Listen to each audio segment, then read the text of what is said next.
Mesdames et messieurs les élus, mesdames et messieurs les présidents d'associations, mesdames et messieurs, chers amis. Aujourd'hui, l'hiver et les ténèbres sont derrière nous. Nous sommes entrés dans le printemps de la résistance, la saison qui prépare l'arrivée des fruits de nos efforts et nos souffrances. Nous avons en face de nous un ennemi affaibli, bloqué dans des impasses terribles. Le boom économique promis par le gouvernement Rouhani après l'accord nucléaire n'est pas au rendez-vous. Le peuple n'a pas bénéficié des accords économiques et l'argent récupéré après l'accord est allé aux factions de pouvoir, y compris les gardiens de la révolution. Résultat, la majorité des Iraniens sont encore plus pauvres, le chômage frappe les femmes et les gens, des familles entières sont ruinées pendant que les autorités détournent des sommes immenses. Chaque jour, un scandale éclate qui démontre la profondeur de la corruption. Il y a chaque jour des manifestations et des grèves dans ce pays.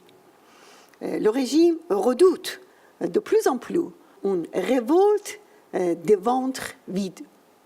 Cette crainte se renforce avec la période de la mascarade électorale, de la présidentielle très dangereuse pour le régime.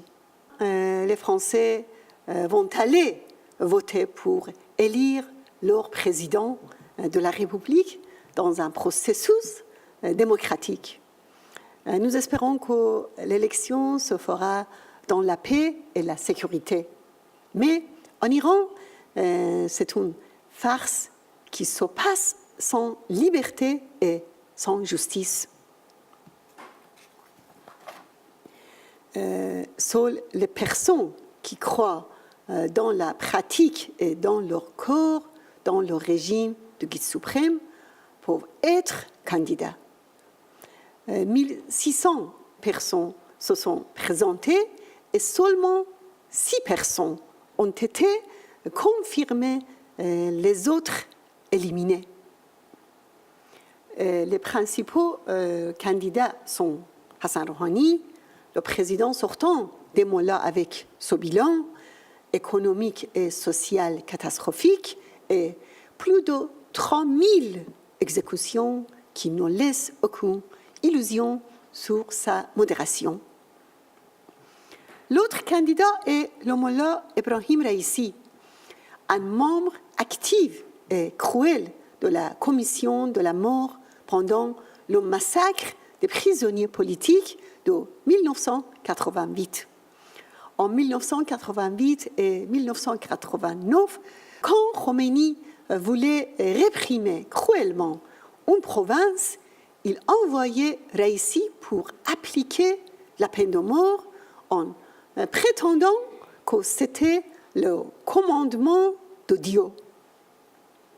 Khomeini a nommé Raïssi aux plus hautes fonctions judiciaires.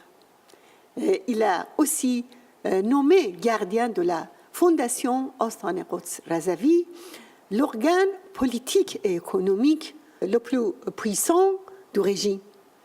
Pendant la révolte de 2009, Raïssi voulait condamner à mort tous les manifestants qui avaient lancé même une pierre en les accusant de guerre contre Dieu. Tout ceci démontre clairement la faillite politique du régime du guide suprême qui n'a rien d'autre à offrir qu'un charlatan aux mains tachées de sang ou un bourreau. Tous les candidats doivent passer par le filtre et la censure du Conseil des gardiens qui choisit les fidèles du régime. Ceux qui croient en Occident qu'il y a une différence entre ces candidats se trompent. le peuple iranien ne vaut ni turban blanc, ni turban noir, ni un bourreau, ni un charlatan. Il vaut une seule chose, le renversement de ce régime.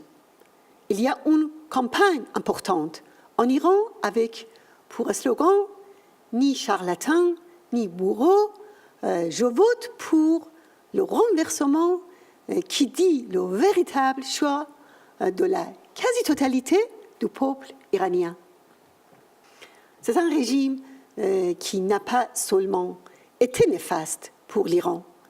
Rouhani vient d'apporter son soutien à Bachar Assad au lendemain de la terrible attaque chimique contre la population. Nous savons que des parties énormes des revenus du pays servent à financer la guerre en Syrie, en Irak et au Yémen.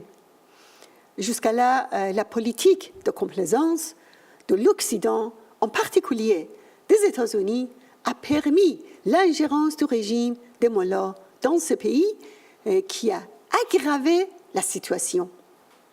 La France a dit que si en 2013, après l'attaque chimique de Bachar Assad, les États-Unis avaient réagi, l'histoire de la Syrie aurait pris un autre chemin. Nous savons qu'Obama a changé de décision à cause de l'offre du régime de Téhéran de trouver un compromis pour sauver Bachar Assad et négocier sur le nucléaire. La France a raison d'appeler à plus de lucidité sur la nature du régime syrien et se soutient notamment l'Iran des mollahs. Que le changement de régime en Iran est non seulement nécessaire pour mettre fin aux violations des droits de l'homme en Iran, mais aussi pour mettre fin à la guerre et la crise dans la région et rétablir la paix et la tranquillité. Sans ce retard de 4 ans pour riposter aux attaques chimiques, comment les pastorants auraient pu développer leur opération de guerre en Syrie? On peut attraper le temps perdu en mettant les gardiens de la révolution sur les listes des organisations terroristes et forcer le régime des mollahs à retirer ses troupes et ses milices de Syrie, d'Irak et du Yémen. Pendant une période, on a dû se battre pour retirer l'OMPI des listes noires. Aujourd'hui, dans la phase offensive du printemps de la résistance, on va se battre pour que le bras armé du terrorisme et de l'extrémisme du régime soit placé sur les listes noires. Nous allons aussi appeler le monde à reconnaître le droit du peuple iranien à rejeter ce régime dans sa totalité, à ne pas empêcher l'instauration de la liberté et de la démocratie en Iran. Ce jour est plus proche que jamais. Dans cette campagne majeure, le soutien et l'amitié de chacun d'entre vous sont précieux. Merci pour tout ce que vous avez fait. Et encore une fois, je vous souhaite une année pleine de santé et de réussite. Je vous remercie.